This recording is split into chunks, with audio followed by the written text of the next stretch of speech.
Welcome to SV6 news సమగ్ర సమాచార వారధి. కంటోన్మెంట్ బోర్డు కార్యాలయంలో జరిగిన బోర్డు మీటింగ్లో బోర్డు పరిధిలోని పలు అంశాలపై చర్చించడం జరిగింది. బోర్డు బ్రిగేడియర్ ఎన్వి నుంజుండేశ్వర ఆధ్వర్యంలో జరిగిన కంటోన్మెంట్ బోర్డు సమావేశంలో cantonment CEO Madhukar Nayak, Malkajgiri parliament సభ్యుడు Etela Rajender, cantonment MLA Shri Ganesh, board nominated సభ్యురాలు భానుక నర్మద మల్లికార్జున్ హాజరైనారు. ఈ సమావేశంలో పలు కీలక అంశాలు చర్చించి ఆమోదించారు. ప్రధానంగా తిరుమలగిరి లాల్ బజార్లోని మహాత్మా గాంధీ కమిటీ హాల్ను పునరుద్ధరించాలని, GHMCలో మాదిరిగానే బహుళ అంతస్తుల నిర్మాణానికి అనుమతులు ఇవ్వాలని, కంటోన్మెంట్లో బోర్వెల్ నీటికి బోర్డు ఆధ్వర్యంలో కరెంటు బిల్లులు చెల్లించాలని, అభివృద్ధి పనులు ప్రజలకు చేకూర్చాలని తీర్మానం చేశారు. బోర్డు సమావేశం అనంతరం మల్కాజ్గిరి పార్లమెంట్ సభ్యులు ఈటల రాజేందర్, కంటోన్మెంట్ నియోజకవర్గ MLA Shri Ganesh, cantonment board nominated సభ్యురాలు మల్లికార్జున్ మీడియాతో మాట్లాడారు.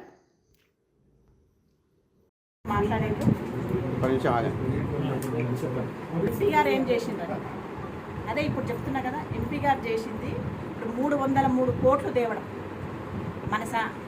మన కంటోన్మెంట్కే రావాలని తను ప్రతిపాదన పెట్టడం, దానికి గాను సెంటర్ అంతా ఒప్పుకోవడము, అవి ఇక్కడ రిలీజ్ అవుతాయి తొందరలోనే. అది అతను చేసింది. ఇప్పుడు స్టేట్ గవర్నమెంట్ నుండి వీళ్ళు ఏం చేసింది, మనకు రావాల్సిన TPD మనకు రాకుండా ఉంది. అది కాకుండా కాంగ్రెస్ గవర్నమెంట్ ఇచ్చిన హామీలు ఏం చేసింది, వీళ్ళు ఏం చేసిండ్రు, మహాలక్ష్మి స్కీమ్ అన్నారు మహిళలకు. 12 వాళ్ళు ఇచ్చిన దాని గురించి అనవసరం, ఎన్నో చెప్పిండ్రు వాళ్ళు. దాని ఒక 6 అమలు అన్నారు కానీ దాంట్లో ఒకటి కూడా అమలైనట్టు కనబడతలేదు. ఇప్పుడు మహిళలు మీ అందరికీ ఎవరికన్నా 2,500 రూపాయలు వస్తున్నాయి అమ్మ అంటే వాళ్ళు ఇచ్చినవి హామీలు వాళ్ళే నెరవేర్చుకోలేకపోతున్నారు. మోడీ గారు ఏం చేసిండ్రు, గాడిద గుడ్డు అన్నారు. ఇప్పుడు ఇక్కడ సీఎం గారు ఏం చేసిండ్రు, అదే కనబడుతుంది సేమ్ అగైన్. కాబట్టి 2,500 అది లేదు, కళ్యాణ లక్ష్మి అనేసి అది 5 తులం బంగారంది, వాళ్ళ పెళ్ళిళ్ళు అవుతున్నాయి, పిల్లలు పుడుతున్నారు, వాళ్ళ మన్మరాన్లు ఇంకా వాళ్ళు కూడా పెద్దగవుతుంది. అది కూడా ఏం లేదు ఇప్పటి వరకు. ఇప్పుడు వాళ్ళు చెప్పిన హామీలు వాళ్ళే కరెక్ట్గా నెరవేర్చుకోలేకపోతున్నారు. మళ్ళీ ఎంపీ గారిని అనడం అది కరెక్ట్ కాదని నేను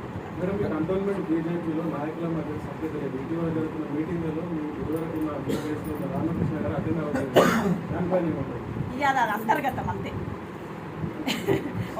నేను వచ్చినా కాబట్టి ఖచ్చితంగా తెస్తానని నమ్మకం నాకుంది, ఎంపీ గారు తెస్తారని నమ్మకం నాకుంది. కాబట్టి డెఫినెట్గా అది తెచ్చి డెవలప్మెంట్స్కు నేను చేస్తాను. ఆల్రెడీ ఇప్పుడు మనం ఒక ల్యాండ్ ఇచ్చినాం, ఏది central government land, state government ఇచ్చింది.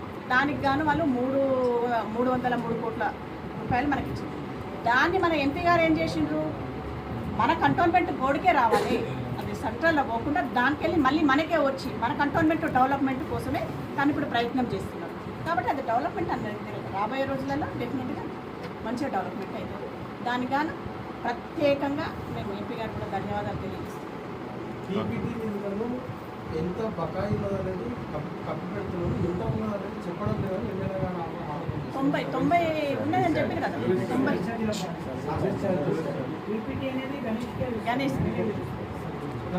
90 కోట్లు మన TPD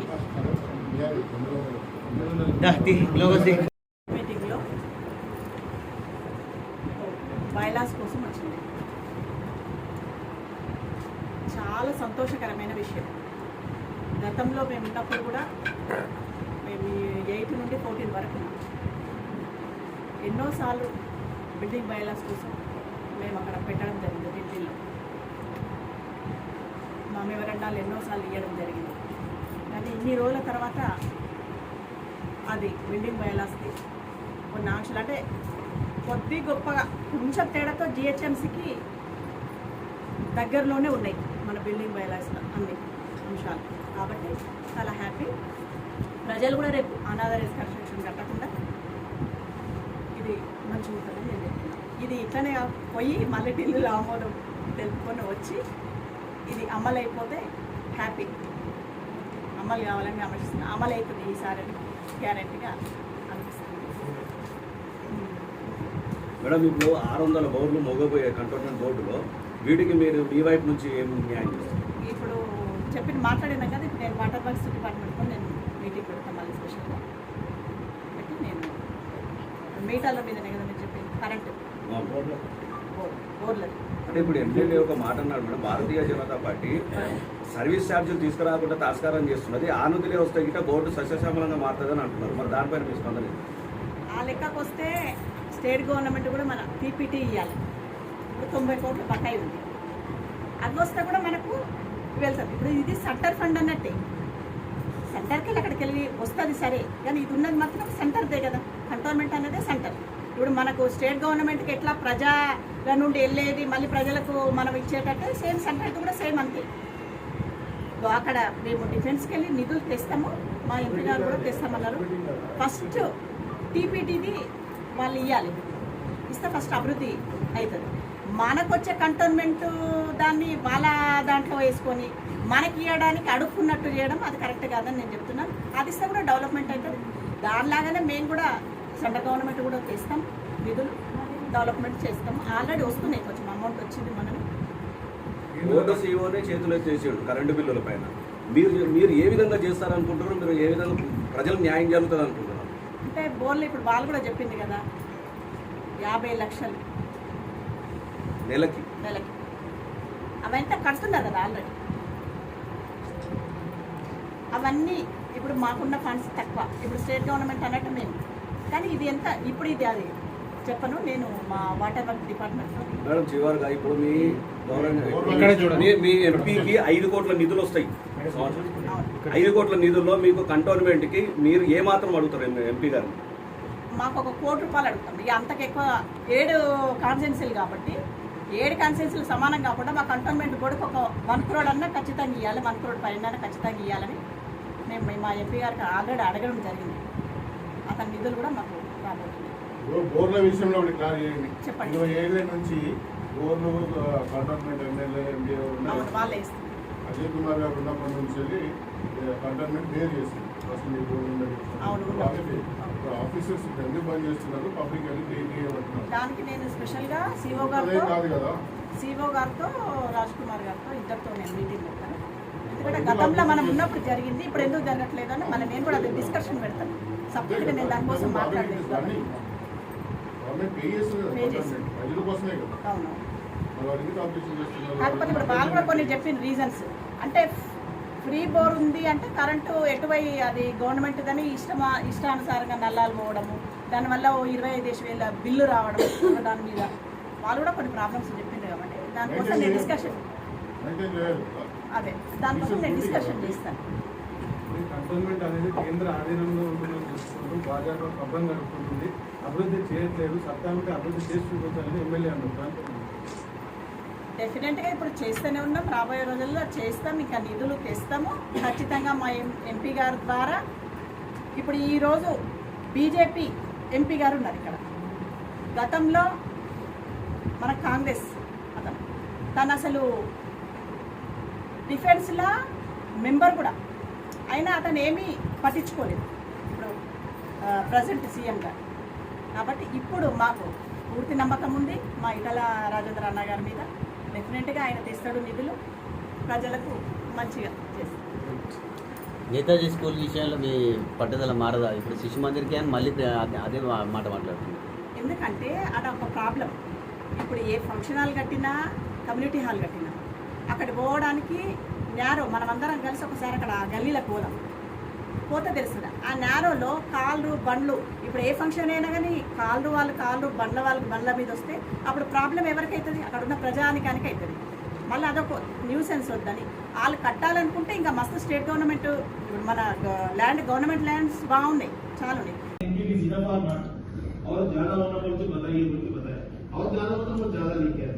इसके बाद भी दुख का हारा अभी फिर ये प्रॉब्लम रेज होता है उनके जो इंचार्ज मिनिस्टर है वाटर डिपार्टमेंट से 1-2 दिन में भी मीटिंग लगा रहे, क्योंकि हमारा कंट्रोलमेंट को पूरी तरह से वाटर सप्लाई देना, अब ये 7.6 नहीं बसने में तो और भी ज्यादा देना, ये बोल के हम घटने वाले के ऊपर भी रहते। जैसा अभी डायनामिक साफ टाइप को बोलते इतना लोग रहेंगे, पब्लिक इंटरेस्टेड पर्सन, हम भी पब्लिक इंटरेस्टेड से लड़ने से आता, नहीं लड़ने से कौन लेके आता?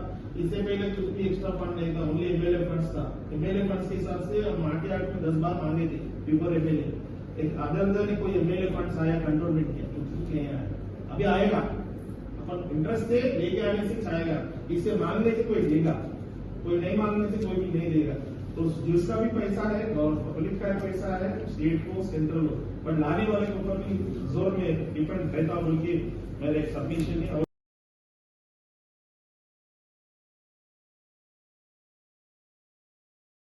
నమస్కారాలు మరియు మా కాంగ్రెస్ పార్టీ లీడర్లందరికీ నమస్కారం చెప్తూ ఈరోజు మన కంటోన్మెంట్ బోర్డులో మీటింగ్ జరిగింది. ఆ సందర్భంగా చాలా విషయాలు చర్చకు వచ్చింది. అందులో చర్చలో ముఖ్యంగా సంతోషించేది ఏంటంటే ఎన్నో సంవత్సరాల నుంచి మన కంటోన్మెంట్ ఉన్న బిల్డింగ్ బైలాస్ తోటి అనేక మంది ఇల్లు కట్టుకునే వాళ్ళు ఇబ్బంది ఉండే. ఇప్పుడు దీంట్లో కొంచెం వారికి రిలీఫ్ పొందేందుకు ఈ నిర్ణయం తీసుకున్న వారికి నేను కూడా పార్టిసిపేట్ అయ్యి దాని గురించి వారికి విజ్ఞప్తి చేయడంతో ఈరోజు పాస్ అయినందుకు వారికి ధన్యవాదాలు తెలుపుతూ, ముఖ్యంగా ఎండాకాలం కాబట్టి ఈ త్రాగునీటి గురించి, వాడుకున్న నీరు ఏదైతే బోర్ వాటర్ ఉందో దాని సమస్య గురించి కూడా ప్రస్తావించడం జరిగింది. ఆ ప్రస్తావనలో చాలా దురదృష్టకరం, చాలా అంటే చాలా బాధాకరం ఏంటంటే ఈ యొక్క ఆఫీస్కి పెద్ద అయిన కంటోన్మెంట్ బోర్డు CEO గారు వారే స్వయంగా ఏదైతే కంటోన్మెంట్ బోర్డులో ఎమ్మెల్యే ఫండ్స్ తోటి బోర్ వేసామో ఆ బోర్ వేసిన దానికి మేము ఎలక్ట్రిసిటీ కనెక్షన్ ఇయ్యము అని కటాకట్టుగా చెప్పడం చాలా బాధాకరం. దానికి ఎంపీ గారు కూడా నాకు మద్దతు పలుకుతూ జనాలకు అవసరం ఉంది, అవసరమైన దాని మీద మనం ఏదైనా తీర్మానం చేసి ఏదైతే కంటోన్మెంట్ బోర్డులో వర్క్స్ చేస్తామో దాన్ని కొన్ని కట్ ఆఫ్ చేసి ప్రయారిటీ వచ్చేసి త్రాగునీరు, వాడుకునే నీళ్ళు కాబట్టి ఈ వాడుకునే నీళ్ళకి మీరు బిల్లు కట్టే విధంగా చూడాలి.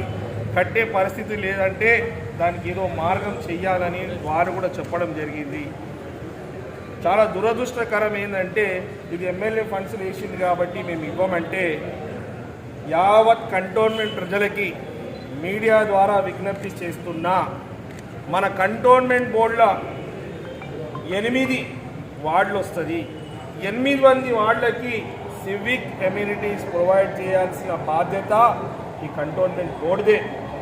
ఎట్టయితే GHMC లిమిట్స్లో మున్సిపల్ ఆఫీసులు ఉంటాయో ఇక్కడ మన మున్సిపల్ ఆఫీస్ ఇదే కాబట్టి ఇక్కడి నుంచే బిల్డింగ్ పర్మిషన్స్ కావచ్చు, రోడ్లు కావచ్చు, సేవరేజులు కావచ్చు, నీళ్లు సదుపాయాలు కల్పించాల్సిన బాధ్యత వీరిదే. నేను ఈరోజు బోర్డుల వారికి ప్రశ్నించాను, ఒకవేళ నేను ఇన్ఎఫిషియెంట్ ఎమ్మెల్యే ఉండి ఎవరైనా ఇన్ఎఫిషియెంట్ ఎంపీ ఉంటే డబ్బులు తీసుకురాకుంటే మీరు ప్రజలను ఇబ్బందుల్ని గురి చేస్తారా, వాళ్ళకు నీళ్ళు ఇవ్వరా అని అడగడం జరిగింది. దానికి వాళ్ళకి సమాధానం లేదు. ఇంతవరకు ఏమైందంటే కంటోన్మెంట్ చరిత్రలో ఎవ్వరు గొంతు విప్పి ఇక్కడ ఎమ్మెల్యే మాట్లాడకపోవడం, బోర్డు మెంబర్లు కూడా సరిగ్గా చేయకపోవడమే ఈరోజు ఈ దుస్థితి ఉంది. ఇక్కడ మరీ ముఖ్యంగా ఈరోజు ఇంకో విషయం కూడా బోర్డులో ప్రస్తావన తీసుకురావడం జరిగింది. దానికి మొదలుగా మన ఎంపీ మల్కాజ్గిరి ఎంపీ ఈటెల రాజేందర్ గారు మన బోర్డులో ఏదైతే ఎజెండా పెడతారో అవసరమైన దానికి మీరు ప్రయారిటీస్ తీసుకొచ్చి అందరితో సంప్రదింపులు జరపాలని చెప్పడం జరిగింది. దానికి సర్వరోగానికి ఒకటే మందు ఎట్లా ఉంటుందో ఆ మందు కూడా బోర్డు ఎలక్షన్ అని నేను చెప్పడం జరిగింది. బోర్డు ఎలక్షన్స్ పెడితేనే జనాలు ఆ బోర్డు మెంబర్ని కలుస్తారు, వాళ్ళ సాధక బాధలు చెప్పుకుంటారు. ఆ బాధలు బోర్డు మెంబర్ తీసుకొచ్చి బోర్డులో ప్రస్తావించి వాళ్ళ సమస్య పరిష్కరిస్తాడు. ఈరోజు సుమారు 5.5 సంవత్సరాలు అవుతుంది బోర్డు మెంబర్ లేక కంటోన్మెంట్ ప్రజలు నానా బాధలు పడుతున్నారు. ఈ బీజేపీ ప్రభుత్వం ప్రజాస్వామ్యాన్ని కూని చేసి 5 సంవత్సరాల నుంచి ఒక నామినేటెడ్ మెంబర్ పెట్టుకొని ప్రజలని గందరగోళం సృష్టించి ప్రజలను ఇబ్బంది పరిస్థితులు ఏర్పడుతుంది. ఇక్కడ బోర్డు ఆనాడు ఫస్ట్ బోర్డు స్టార్ట్ అయినప్పుడు ఒట్టి అఫీషియల్సే ఉండేవారు. కానీ తర్వాత బోర్డు బైలాస్లో ఈ జనాలు ఎవరైతే ఉన్నారో వాళ్ళ గొంతుక మెంబర్ ఉండాలనేసి ఎలక్షన్స్ పెట్టి ఎలక్షన్స్ ద్వారా ఆ మెంబర్ వాళ్ళ పక్షంలో మాట్లాడతాడని ఈ బోర్డు ఎలక్షన్స్ అండ్ సిస్టమ్ తీసుకొచ్చిన దాన్ని వీరు ఈరోజు కూనీ చేస్తున్నారు. ఈరోజు ఇంతకుముందు కూడా చెప్పాను, వారు మాట్లాడితే నినాదాలే కానీ అభివృద్ధి కాదు. అభివృద్ధి జరగాలంటే బోర్డు ఎలక్షన్ రావాలి. సర్వీస్ ఛార్జెస్ కూడా నేను వచ్చిన 10 నెలల్లో ప్రతిసారి అడిగితే వారు సర్వీస్ ఛార్జ్ ఎంత రావాలని, ఎందుకంటే ఈ ఆఫీస్ బీజేపీకి పనిచేస్తున్న విధంగా వ్యవహారం ఉంది. వారు ఎప్పుడు చూసినా డ్యూ ఉంది అన్నాడు కానీ ఎంత డ్యూ ఉందని ఇంతవరకు చెప్పలే. ఈరోజు ఆ డ్యూని కూడా బోర్డు మీటింగ్లో రిజల్యూషన్ పాస్ చేసి ఎంత డ్యూ ఉందని చెప్తే దాని గురించి నేను కోర్టుకని వెళ్ళి పోరాటం చేసి సర్వీస్ ఛార్జెస్ తీసుకొస్తా అని చెప్పడం జరిగింది. ఎందుకంటే మాటికి చాలామంది వచ్చి బోర్డులో సిఓ గారిని కలిస్తే బోర్డులో నిధులు లేవు అంటారు. నిధులు లేని బోర్డు ఎందుకు మనకి? ఐదర్ రెవెన్యూ అన్న పెంచుకోవాలి, లేకుంటే సెంట్రల్ గవర్నమెంట్ అధీనంలో ఉన్నది, సెంట్రల్ నుంచి డబ్బులనే తీసుకురావాలి. సెంట్రల్ నుంచి డబ్బులు లేవు, ఇక్కడ నిధులు లేదంటే ప్రజా సమస్య ఏమవుతుంది, ప్రజల పరిస్థితి ఏమవుతుందని ఆలోచించాల్సిన అవసరం ఎంతైనా కంటోన్మెంట్ ప్రజల మీద ఉన్నది. కాబట్టి మీరు ఆలోచించండి. వీళ్ళు అటెన్షన్ డైవర్షన్ చేసి ఇమోషనల్ బ్లాక్మెయిల్ చేస్తున్నారు కానీ డెవలప్మెంట్ గురించి మీరు ఇలాంటి ఆలోచన లేదు. మీరు ఎక్కడ చూసుకున్న రాష్ట్ర వ్యాప్తంగా ఎనీ మున్సిపల్ బాడీకి గవర్నమెంట్ నుంచి ఒక షేర్ వస్తుంది డెవలప్మెంట్ ఆఫ్ ఆ ఏరియాకి. ఇక్కడ మన బోర్డుకి సెంట్రల్ నుంచి ఒక రూపాయి నిధులు లేదు. ఒకటి రెవెన్యూ తీసుకోవాలి, మన జీతాలు ఇచ్చుకోవాలి, ఎక్స్పెండిచర్ చేయాలంటే 100 సంవత్సరాలు అయినా కూడా ఇక్కడున్న పరిస్థితుల్లో మార్పు రాదు. కాబట్టి ఈ మార్పులంతా రావాలంటే ఐదర్ ఇది మెర్జన కావాలి, లేకుంటే సెంట్రల్ నుంచి ఒక స్పెషల్ నిధులన్న తీసుకొచ్చి ఇస్తేనే ఈ డెవలప్మెంట్ అవుతుంది. మళ్ళీ కాంగ్రెస్ హయాంలో జైకా ప్రాజెక్ట్ ద్వారా ఈ నాలాల గురించి, ఈ సేవరేజ్ లైన్ల గురించి, స్టామ్ వాటర్ గురించి ఏదైతే ప్రాజెక్ట్ ఉండనో ఆ సగంలో ఆగిపోయి అది యూస్ఫుల్గా లేని పరిస్థితి. దానికి కూడా ఒక నిధులు కేటాయించి దాన్ని చేస్తా అన్నారు. దీన్ని హడావుడి చేసి చేయకండి. మా ప్రజాప్రతినిధులను కూడా ఇన్వాల్వ్మెంట్ చేసి, అధికారులను కూడా ఇన్వాల్వ్మెంట్ చేసి, కొంతమంది ప్రజలను కూడా ఇన్వాల్వ్మెంట్ చేసి ఈ సమస్యని, ఈ నిధులని శాశ్వతంగా పరిష్కారం చేయాలని కోరాను. ఇవన్నీ సాధ్యమైందంటే కంటోన్మెంట్ ప్రజల ఆశీర్వాదంతో సాధ్యమైంది. కంటోన్మెంట్ ప్రజల బాగోగుల గురించి ఏమైనా చేస్తాను. ఇక్కడ ఇవాళ ఒక చిన్న ప్రశ్న కూడా వచ్చింది. ఎంపీ గారు చెప్పారు, ఏ ఎంపీ నిధులైనా ఎమ్మెల్యే నిధులైనా ఇది ప్రజల నిధులే అని. ఈ ప్రతి చిన్న పౌరుని అడిగినా ఇదే చెప్తాడు. ఎవరు సొంత పైసలు ఇవ్వలేడు, ఎవరు తెచ్చుకున్నా పబ్లిక్ కట్టిన ట్యాక్సులతోటే సెంట్రల్ నడుస్తుంది, స్టేట్ నడుస్తుంది. కానీ 119 నియోజకవర్గాలు మన రాష్ట్రంలో సమానంగా డెవలప్మెంట్ కాదు. అక్కడ ఉన్న స్థానిక ఎమ్మెల్యే మీదనే డెవలప్మెంట్ డిపెండ్ అవుతుంది. అవునా కాదా? ఎవరైతే సత్తాగల్ల ఎమ్మెల్యే ఉంటాడో వారి ద్వారానే డెవలప్మెంట్ అవుతుంది. అదే మాదిరిగా ఎవరైతే సత్తాగల్ల ఎంపీ ఉంటారో వారి నియోజకవర్గానికి ఎక్కువ నిధులు తీసుకుంటాడు. కాబట్టి నేను 5 సార్లు ఉంటానా అంటే నేను ఒక్కసారి ఉన్నా కూడా నేను 5 సార్లు చేసే పని చేయాలనేది తప్పన మళ్ళీ నిలబడుతానో లేదో అనేది కాక ఒక్కసారి పర్ఫెక్ట్గా జనాల గురించి మంచి పని చేసి పోవాలి. 100 సంవత్సరాలు బతికి ఎవరికి యూజ్ లేకుండా జీవితానికి అర్థం లేదు. 30 సంవత్సరాలు బతికి అయినా ప్రజల గుండెలు ఉండాలనే ఆలోచనతో బతుకుతారు. కనెక్షన్ ఏమంటే మేము వాళ్ళకు జిహెచ్ఎంసీ వాళ్ళకు లెటర్ రాష్ట్రం, కలెక్టర్కి రాష్ట్రం అంటే ఎండాకాలంలో నీటి అవసరం ఎంత ఉందని అందరికీ తెలుసు. ఆ నీటి అవసరాల సమయంలో ఈ లెటర్ రాయడం కాదు, ప్రజలకు నీళ్ళు ఇవ్వమని కూడా కోరడం జరిగింది. మరీ ముఖ్యంగా మీ అందరికీ తెలుసు, కంటోన్మెంట్ ప్రజల ఆశీర్వాదంతో ఎమ్మెల్యే అయిన తర్వాత కంటోన్మెంట్ ప్రజలు ఎవరైతే డిఫెన్స్ ల్యాండ్లో, ఎవరైతే ఏవియేషన్ ల్యాండ్స్లో ఉన్నారో వారి సమస్యలు అసెంబ్లీలో ప్రస్తావించడం జరిగింది. ప్రస్తావించిన దాంట్లో నేను ఎమ్మెల్యే కానప్పటి నుంచి ఇదే కంటోన్మెంట్ బోర్డు సిఇఓ గారికి ఎన్నోసార్లు కలిసి సాయిబాబా ఆర్ట్స్లో ఉన్న వాళ్ళు మహిళలు కూడా కాలకృత్యాలు తీసుకోవడానికి గుట్టల వైపు వెళ్తుర్రు. మహిళల ఆత్మ గౌరవాన్ని చంపుకుంటుండ్రు. వాళ్ళు కూడా మన దేశ ప్రజలే, వారి గౌరవం కలగాలి, మీరు వాళ్ళకి టాయిలెట్స్ ప్రొవైడ్ చేయాలని కోరడం జరిగింది. ఈనాడు ఆ టెండర్ ఫైనల్ అయ్యి వాళ్ళకు కూడా డిఫెన్స్ ల్యాండ్లో ఉన్న వాళ్ళకి, ఈ కంటోన్మెంట్లో ఉన్న ప్రజలు ఎవరైతే టాయిలెట్ ప్రొవిజన్ లేదో వాళ్ళ టాయిలెట్స్ గురించి కూడా సుమారు 40 లక్షల రూపాయలు శాంక్షన్ అయింది.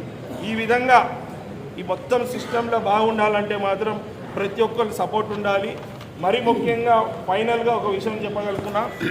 2 విషయాలు ఫైనల్గా. ఒకటి ఏంటంటే, గతంలో దయచేసి మళ్ళొకసారి నా కంటోన్మెంట్ ప్రజలకి, ఇక్కడ ఉన్న లీడర్లకంతా విజ్ఞప్తి చేస్తున్నా, గతంలో ఇది బోర్డు, ఇది సెంట్రల్ అధీనంలో ఉంటుంది అనేసి సాకులు చెప్పుకొని లీడర్లు పబ్బం కట్టుకురు, కానీ ఏనాడు ఇంట్రెస్ట్ తీసుకోలే.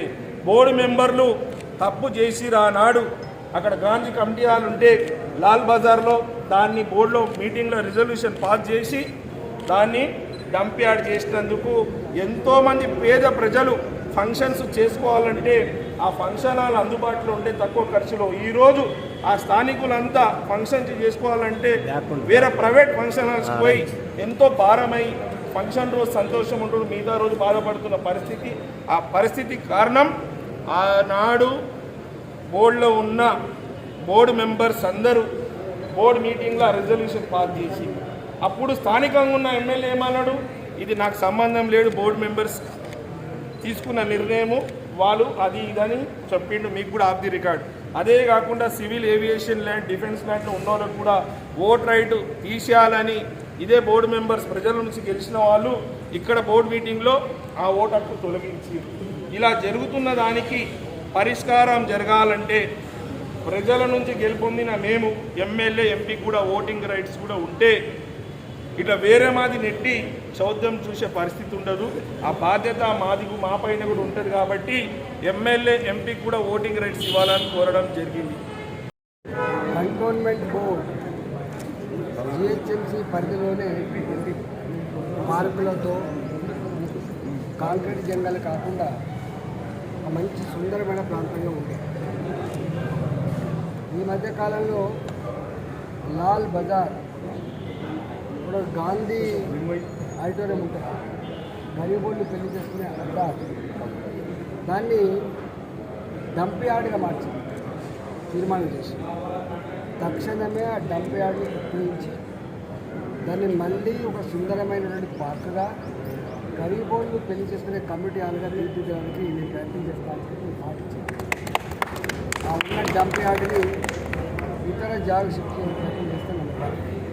అన్నట్టు ఇక్కడ ఇల్లు కట్టుకోవడానికి పర్మిషన్ రావాలంటే అనేక రకాల ఆంక్షలు ఉన్నాయి. మారిన పరిస్థితులకు అనుగుణంగా కేంద్ర ప్రభుత్వమే, రక్షణ మంత్రిత్వ శాఖనే ఇవాళ కొన్ని చేంజెస్ తీసుకొస్తారు. ఇల్లీగల్గా కట్టుకున్నారని కూడగొట్టుడు, లంచాలు తీసుకుంటూ ఏదైనా గురి చేస్తూ కాకుండా, గతంలో ఇంతకుముందు ఒక సెల్లార్ ఉంటే 2 సెల్లార్ల వరకు కూడా పర్మిషన్ ఇద్దామని, ఇంతకుముందు ఉన్నటువంటి 1.5 ఎఫ్ఎస్ఎల్ నుంచి 2 కానీ 2.5 ఎఫ్ఎస్ఎల్ వరకు కూడా ఇద్దామని, ఇంతకుముందు గ్రౌండ్ ప్లస్ 2 ఉంటే గ్రౌండ్ ప్లస్ 3 వరకు కూడా ఇద్దామనేటువంటి ఆలోచన. ఎందుకంటే ఇక్కడ జాగా ఉన్న వాళ్ళు కొంత పెద్ద కట్టుకోవాలంటే అనేక రకాల ఆంక్షలు ఉన్నాయి. ఇల్లీగల్ కట్టుకుంటేనేమో లంచాలు ఇవ్వాల్సి వస్తుంది కాబట్టి దాన్ని కేంద్ర ప్రభుత్వమే మారిన పరిస్థితులకు అనుగుణంగా మీరు తీర్మానం చేసి పెట్టాలని, దాన్ని ఎంత మ్యాక్సిమం లెవెల్లో ప్రజలకు ఉపయోగం ఉంటుందో అంత లెవెల్లో పట్టుకోవాల్సి వస్తుంది. అంటే ఇక్కడ 516 బోర్డు, ఏ బస్తీకి ఆ బస్తీ, ఏ కాలనీకి ఆ కాలనీ మోటార్లు పెట్టుకుని నడుపుకుంటారు దీన్ని. అంటే ఎంత నీళ్ళు అయితే అవసరం ఉందో అంత నీళ్లు రావట్లేదు. కాబట్టి ప్రజలకు ఇతరత్ర కార్యక్రమాల కోసం ఈ మోటార్లు వాడుకునేటువంటి ఆస్కారం ఉంటుంది. కాబట్టి ఈ ఎండాకాలం అయితే అవసరమైన కంటోన్మెంటే కరెంటు బిల్లు కట్టి, గతంలో రాష్ట్ర ప్రభుత్వమైనా లేదా కంటోన్మెంట్ అయినా ప్రభుత్వ పరంగా నడిచేటువంటి బోర్డులన్నీ కూడా బిల్లు కట్టకపోతున్నాయి. కానీ ఇప్పుడు గ్రామాలలో కూడా కట్టే పరిస్థితి వచ్చింది, ఇక్కడ కూడా కట్టే పరిస్థితి వస్తుంది. ఇస్తాం మాత్రం నివారిస్తూ ఉంది. కాబట్టి అవసరమైతే మనమే కరెంటు బిల్లు కట్టి ఆ బోర్డులన్నీ కూడా నడిపి నీళ్ళ సమస్య లేకుండా ఎండాకాలం చూడాలని చెప్పి కూడా నేను చెప్పడం జరిగింది. మొన్న రక్షణ శాఖ మంత్రి గారిని కలిసి ఇక్కడ సఫాయి కర్మచారి, మోడీ గారేమో దేశంలో సఫాయి కర్మచారులు వాళ్ళ బతుకులు పనంగా పెట్టి వాళ్ళ ప్రజల ఆరోగ్యాన్ని కాపాడుతున్నారని, కరోనా కష్టకాలంలో హెల్త్ వర్కర్స్ ఉన్న వాళ్ళు వాళ్ళ ప్రాణాలు పనంగా పెట్టి వాళ్ళు కాపాడాలని చెప్పి వాళ్ళ కాలు కడిగారు. అలాంటి సఫాయి కార్మికులు చనిపోతే కంపాన్సేషన్ అపాయింట్మెంట్స్కు 5% సీలింగ్ అయితే ఉండదు. 1 టైం ఆ సీలింగ్ ఎత్తేయాలి. ఎంతమంది అయితే కంపాన్సేషన్ పోస్ట్ కోసం వాళ్ళకు ఉద్యోగాలు ఇవ్వాలని చెప్పి నేను ప్రతిపాదన పెట్టా. 99% వాటి ఆ పేదలకి రూపాయి ఖర్చు లేకుండా ఆ కంపాసిటీ కూడా చూపించే ప్రయత్నం చేస్తా అని చెప్పి ఇవాళ చేస్తాను. అదేవిధంగా 90 ఏళ్ళుగా 100 ఏళ్ళుగా ఇక్కడ గరీబ్ వాళ్ళు 40 గజాలలో 60 గజాలు ఇల్లు కట్టుకున్నారు. బాబా అప్పుడు ఆ కాలంలో మిలిటరీలో పనిచేయడం కోసం ఇక్కడ ఉన్నటువంటి ప్రభుత్వ అధికారులకు కానీ మిలిటరీ అధికారులు కానీ పనిచేయడం కోసం వచ్చిన వీళ్ళంతా వాళ్ళ సుఖం కోసం వచ్చినట్టు కాదు. ఆ కాలంలో వీళ్ళకు 99% లీజుకు 30 గజాలు 40 గజాలు 60 గజాలు ఈ జూబ్లీ బస్ స్టాప్ పక్కపట్టి ఇచ్చారు. వాళ్ళకు నోటీసులు ఇస్తాను. ఇక్కడ పెద్ద పెద్ద ఫంక్షన్ హాల్ కట్టుకున్నాడు వాడు కోర్టుకు పోతాడు, వాళ్ళకి ఇవ్వడం అనేటువంటి లేదు. కానీ ఈ గరీబ్ వాళ్ళు వాళ్ళు కోర్టు పెట్టి ఎక్కలేని వాళ్ళకు దుఃఖం తప్ప బాధ తప్ప తెలియని వాళ్ళకు ఇంకా నోటీసులు ఇచ్చే పద్ధతి నోటీసులు ఇవ్వద్దని నేను ఒక ఉత్తరం రాసిన. నేనే అవసరమైతే 100 ఏళ్ళు పూర్తయిన తర్వాత ఇప్పుడు ఎక్కడ పోతారండి వాళ్ళు ఒక 2-3 తరాలు, నాకు తెలిసి 3 తరాలు ఇప్పుడు తాత వచ్చిండు, కొడుకు ముసలి అయిపోయిండు, వాళ్ళ కొడుకు ఇప్పుడు మళ్ళీ ఇక్కడ ఉన్నాడు. అలాంటి వాళ్ళకు ఇది నోటీసులు ఇచ్చి ఇది ఉల్లి కూడా కొడతాము కాల్ చేయకపోతే పిచ్చి వేసాలన్నీ వద్దని చెప్పి అంటే కంటోన్మెంట్లో ఉన్న పార్కులు కావచ్చు, రోడ్లు కావచ్చు, డ్రైనేజీ వ్యవస్థ కావచ్చు, ఇవన్నీ కూడా మంచి చేయాలని చెప్పి ఇక్కడ వాజ్పేయి గారు కట్టించిన ఇల్లులు ఇక్కడ ఆ ఇల్లు మెట్లు మొత్తం రాడ్లు తేలినాయి, జెండ వస్తూ ఉంది, మొత్తం బిచ్చ ఊడిపోతూ ఉంది, ఇల్లు కూడా చక్కగా మెయింటెన్స్ లేక అవుతుంది.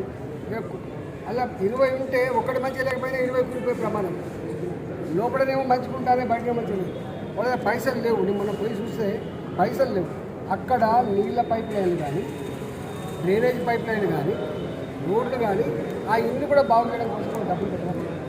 వాళ్ళ దగ్గర డబ్బులు లేవు. పాపం పోయి 50 లక్షలు కోటి రూపాయలు అయితే మళ్ళీ కొంచెం రిపేర్ చేయిస్తే మంచిగా చేయిస్తే కొంత ఇంకో 15-20 సర్వీస్ ఉంటుంది. కాబట్టి అలాంటి వాటి కోసం కూడా చెప్పాలి. ఒక్క మాట చెప్పాలంటే కంటోన్మెంట్లో ఉన్నవాళ్ళు ఉంటారు, కానీ గరీబ్ వాళ్ళ గురించి కూడా తప్పకుండా చూడాలనేటువంటి ఆలోచన కంటోన్మెంట్ బోర్డు నిరంతరంగా ఆలోచించాలని చెప్పారు. కాబట్టి ఇక్కడ ఉన్న వాళ్ళకు కరెంటు సప్లై చేయకుండా, ఇక్కడ ఉన్న వాళ్ళకు టాయిలెట్ కట్టుకోకుండా, ఇక్కడ ఉన్న వాళ్ళకు ఏ సౌకర్యం లేకుండా వాళ్ళు ఒక బానిస లెక్క చూసే మనస్తత్వం మంచిది కాదు. కంటోన్మెంట్లో కూరగాయలు అమ్ముకొని బతికేవాళ్ళు ఉన్నారు, ఇక్కడ పళ్ళు అమ్ముకొని బతికేవాళ్ళు ఉన్నారు, 4 ఇళ్లలో బోల్డ్తో బతికేవాళ్ళు ఉన్నారు, చిన్న ఆటోలు నడుపుకొని బతుకుతారు. అలాంటి వాళ్ళకి ఎక్కడ కూడా వాళ్ళ డిగ్నిటీకి భంగం కలగకుండా వాళ్ళకి సౌకర్యం కల్పించాలని చెప్పి